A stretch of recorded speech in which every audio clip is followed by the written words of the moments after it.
২৬ জানুয়ারি দুপুরে মৌলভীবাজারে কুলাউড়া সীমান্তবর্তী কর্মধা ইউনিয়নের ১০ টেকি নতুন বস্তি এওলাছড়া নামক স্থানে এক বাংলাদেশি যুবককে এলোপাতাড়ি কুপিয়ে হত্যার ঘটনা ঘটেছে। এ নিয়ে জেলা জুড়ে তোলপাড় সৃষ্টি হয়। নিহতের নাম আহাদ আলী বলে জানিয়েছে কুলাউড়া থানার ওসি।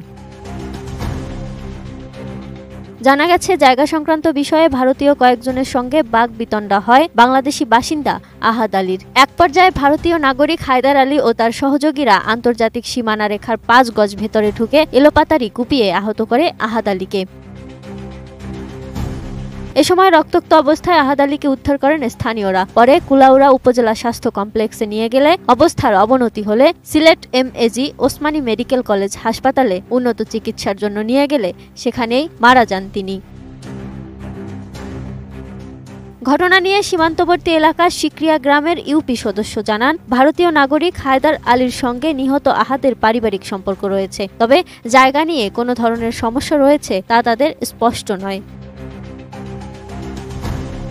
সূত্র জানায়, ১০৮৩ এর ৩৪S এর বাংলাদেশের সীমান্ত এলাকার ৫ গজ ভেতরে এ ঘটনা ঘটে। এ হত্যাকাণ্ডের ঘটনায় বাংলাদেশের পক্ষে বিএসএফ এর কাছে কড়া প্রতিবাদ করেছে বিজিবি। সর্বশেষ কুলাউড়া থানার ওসি জানান, মৃত ব্যক্তির লাশ মর্গে আছে। হত্যাকারীরা ভারতীয় নাগরিক। মামলার প্রস্তুতি চলছে বলেও জানান ওসি। ভারত বাংলাদেশের নানা সীমান্তে বেশ কিছুদিন ধরেই কাঁটাতারের বেড়া কিংবা জমি দখল নিয়ে বিজিবি বিএসএফ এর মধ্যে চলছে উত্তেজনা, যা ছড়িয়ে পড়ছে দুই দেশের সীমান্তে বসবাসরত নাগরিকদের মধ্যেও।